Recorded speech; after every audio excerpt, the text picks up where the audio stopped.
All right. Welcome to the Marketing Spotlight. Thank you so much for joining us.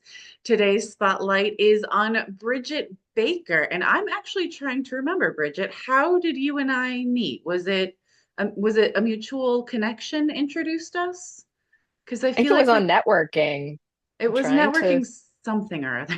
yes, some networking, something or other. And then Some I networking love that. something. You're That's just right. in my world and I don't even know where you came from. Like, you're I know, and just, it wasn't even that long ago. It's just we just hit it off. So it already feels like I've known you forever. So I know. yeah, we were like, it's another marketer. We have to be friends. And here we are. Exactly. So Bridget, tell everyone a little bit about who you are and what you do. Yeah, my name's Bridget Baker. I'm a brand and website designer. I help people who help people. So, um, therapists, coaches, consultants, people who are, doing deep work. And I get to sort of be adjacent to that deep work by helping them with their branding and websites and really supporting them in being uniquely and apologetically themselves. So, not best practices or your website should look like this or that. It's what really feels like you and how do we lean into that? Awesome. I love that. How did you get into that? Oh, long story. I love those are the best. Yeah, well, how did I get into it? Let's see. I've been in business 15 years. Slow grow. I did a very slow grow of my business, which is maybe why I'm still in business. Um, I was sort of at this crossroads of not sure what I was doing with my life in my 30s. And all of a sudden, I had a conversation with my now husband, who was my boyfriend at the time. And he said, it seems like you need your work to really match like your values. It was something I'm paraphrasing, but it was something to that extent. I was struggling at a job because I was in HR and I didn't align with the company's values and what they were doing. And he's like, it seems like it's important to you. Like your work is like who you are. It's not just like a job that you leave. And I thought, well, that's interesting. Why am I trying to work jobs just to have good jobs then? Right. Mm. And so I started thinking, well, I probably should work for myself. So I started kind of leaning into what are all the things I like to do and how can I build something around this? So I have a creative background. I grew up as a dancer. I was a ballerina. I was a choreographer professionally. So I already had kind of that creative beginning. Then I went into journalism school, was a writer. So it was kind of like, how do I take all of these skills that I have as sort of an organizing person, a creative person, person who loves visual things, and started going, websites. And so really got into that. And then that has grown. I've been doing branding probably for about 7 years. I added that component in because I realized it was such a key piece to the work that I do and what I really love doing. Um, yeah. So that kind of the rest is history. I love that. And I love that you found a way to kind of marry the like organizational and routine and structured, but also the super creative. I remember when I was in college, senior year, kind of trying to figure out what my next steps were. And there was this test they had me take to try and figure out aptitudes. And I was like super structured, organizational, but also super creative. And they were like, we Mhm. don't normally see people who are They like, don't know what to do with us, do I they? know. It's like, They're like, pick a lane, yeah. brain, pick a left brain or a right brain. You're like, what if I'm all the brains? What if I'm all Um, the brains? what Yes. if I'm So all the brains? And so I think yeah, I love that you had that same kind of process. And I think it's what it is that we're good with working with people who are perfectionists, detail oriented, all those things, type A, all of that stuff, because our brains work that way. But then we also kind of give them permission to be creative. We give them permission to be unique and original in ways they haven't really imagined for themselves. absolutely. Yeah. Well, and I know that for myself, I don't think I really saw the like structured organizational part of myself until this test.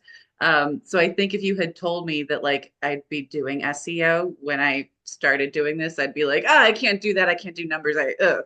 And it's actually one of the most fun part of my jobs. Like I'm really glad that no one told me that, and I just kind of stumbled my way into it because I love it's that. actually a lot of fun, and it gives parameters for my creativity. And it can Mm. provide inspiration a lot of the time. Like I resisted it because I didn't want to be told what to write about. But little did I know, it's actually super fun to be told what to write about. Well, I love what you said too about the limitations because I was talking to someone yesterday about this that, you have to make the box that you can think outside of, right? So you Oh, have I love these that. parameters, you have these limitations, and then the freedom is like, how do I play inside that box or think outside of it or whatever? It's limitations actually help your creativity. It's when almost like when you have a blank page or just we always have to be inspired by something Yeah. and people think that these things you're talking about are constrictive, but you're like, actually, I get to go, here's the challenge, right? And Mm-hmm. then like, how do Mm-hmm. I create something cool within this challenge of getting Absolutely. this many words or all the things you do with SEO that are so specific that I do not do that I think are fascinating. Um, Mm-hmm. it's how do you still make it sound human, right? Inside of Mm-hmm. those parameters. How do you still make it sound like their brand voice? How do you still make it sound like them? Mm-hmm. Yeah, you talk about the blank page. I call it blinking cursor syndrome, where you're just like staring at that blinking cursor and your mind just goes, I got nothing because you can write about anything, which is super freeing, but also super overwhelming because you can Yes. write about anything. Where do you even start? So I love that SEO and the keyword research and the branding aspect, which we will get into. I love it gives me a starting point. Yes. So what's your favorite thing about what you do? Ooh, my favorite thing about what I do, really that moment where I'm working with people and they get excited that I see them in a particular way that no one has Yeah. maybe seen them, um, because people are trying to put them into a box, right? People are Yeah. going, oh, well, you're a this. Well, then you should market this way and you should do this way. So they might have already had some work doing branding or marketing some things before they've come to me. They might, because I work with people in all stages of their business. Some are at the ground level, like, is this crazy? Should I do this? I'm like, I don't know. I'm not your business coach, but if you want us to create something, let's start here and see how that feels for you. So I love kind of being in that process of discovery with people of wow, do I really get to say that about myself? And is that professional? And is that, and it's like finding that sweet spot for them that feels vulnerable enough, vulnerable, but not too uncomfortable, right? Mm-hmm. Yeah, that is a line we are constantly walking, especially as solopreneurs, because a lot of the time we are our brand, and so we are constantly trying to navigate well, I would say this if I were talking to Bridget off record, right? But like, Yeah. do I want to say this in my podcast, which is an extension of my professional self? Like Yeah. it's a I weird mean, in line the to work walk. in the work I do with personal branding, I say I'm an excavator. That came Love from it. my friend Tracy Stanger, which came from a show called Blippy, which is a kids show that I just watched the clip of it for the first time, and it's hilarious. The song, the excavator song. But I like to dig deep with people. I like to get into like why, how did you get here? Why? What makes this unique? What makes this interesting? What makes you like want to get up in the morning and do what you're doing versus just money because that's not really enough. And again, yeah, just to hold that, lack of a better term, to hold space for people to let them kind of sit and marinate in their well, what's my personal brand versus my business brand? They're like, is this two separate things? I'm like, I don't know, is it? And so we then have that conversation. I had one client that was like really clear about personal brand and all these things. She's like, she deviated, she freaked out. She went, Mm, I'm not going to be taken seriously. And I went, oh, you're just like, I wish I could just give you the courage because you're missing an opportunity to connect with the kinds of people that really would resonate with you. And so she kind of leaned generic in mm. her marketing and stopped working with me. And I went, I think you It's not a need to good kind of fit. come up with this on your own. We've already done the work and you're there. It's there if you want to. She's like, I just can't do that yet. I was like, okay, cool. This is where you're at. Yeah. Well, and I love that you talked about it's not going to resonate with people because that's what marketing as a whole, but also branding is all about Yes. is finding your people and creating content, images, branding, websites, all of the things that resonates with them. Hmm. They need to look at you and go, "Oh, Bridget's a member of my tribe. Yeah, Bridget's someone I can hang out with." Even if they haven't Hmm. like talked to you on Zoom or in person or anything, just they should get that feeling from your photos, your logo, stuff on your website, your appearances on these podcasts. Like it needs to come through. And I understand the fear because I was there. I was there with the whole, I need every client I can possibly get. And Yeah. it takes a certain maturity in business, and courage to say, no, actually, not everyone is going to be a good fit for me. There are some people I really want to work with and that I can really help.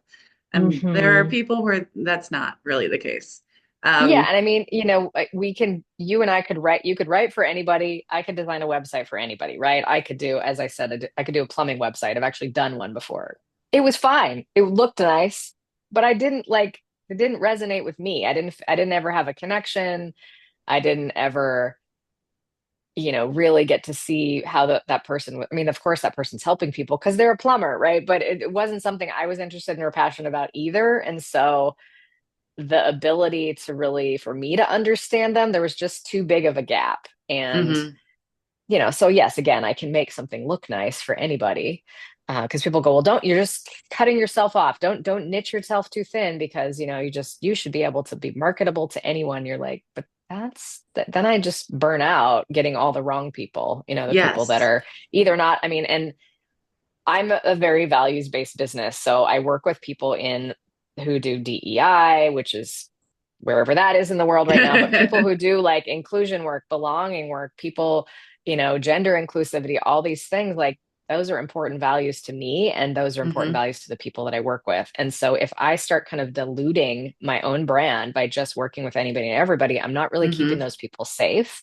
I'm not really signaling to those people I am safe for you to work with. Yeah. So that's something I've had to consider too. Yeah, 100%.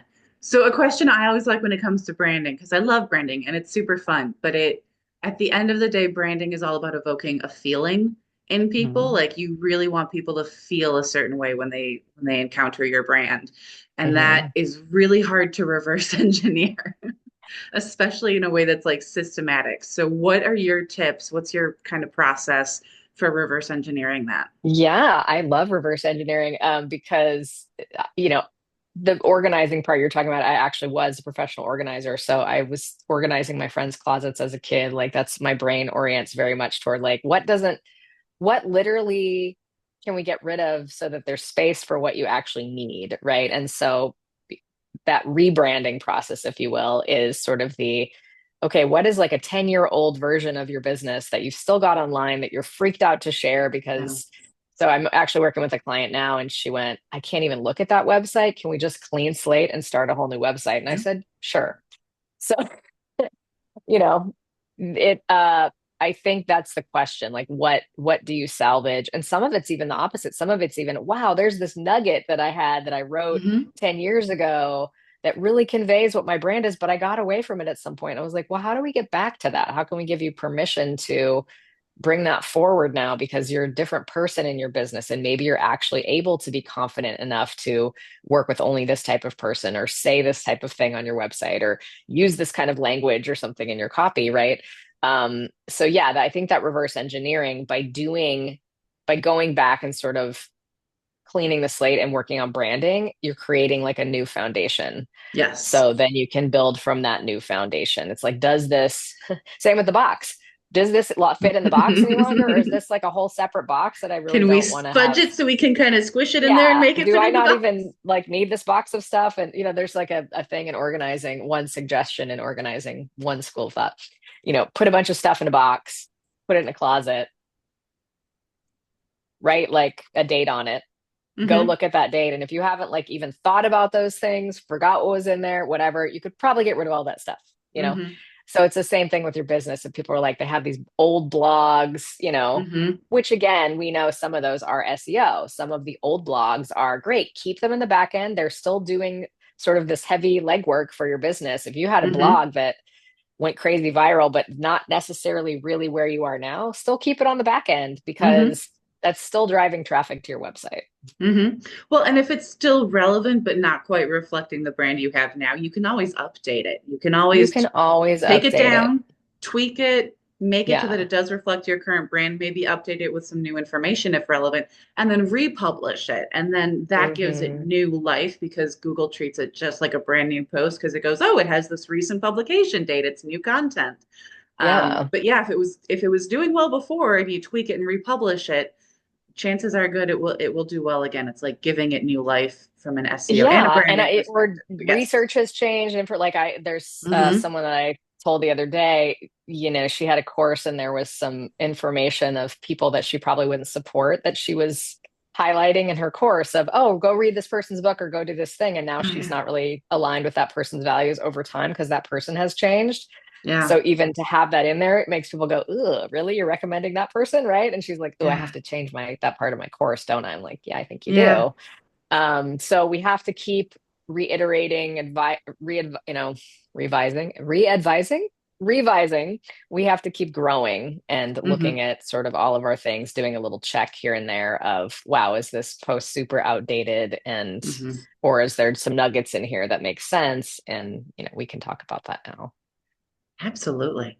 All right. Well, we are running out of time. I love this conversation. Thank you so much for doing this. Where can Yes. the good people reach you if they want to further this conversation? All the people can reach me at my website, which is bridgetbakerbranding.com. I'm still on Instagram right now, um, at Bridget Baker Branding on Instagram. And then on LinkedIn, it's Bridget-Baker-Branding. Awesome. And I, of course, am your host, Alison Verhalen. If you don't know already, you can reach me. My website is AV, as in my initials, Alison Verhalen. That is avwritingservices.com. I am also on LinkedIn. I think I'm the only Alison Verhalen on there, and YouTube, which you may or may not be currently watching this on, in which case you know that I'm on YouTube. So that is it. Thank you so much, Bridget. Thank you to those of you watching and listening, and we will see you next time. Thank you.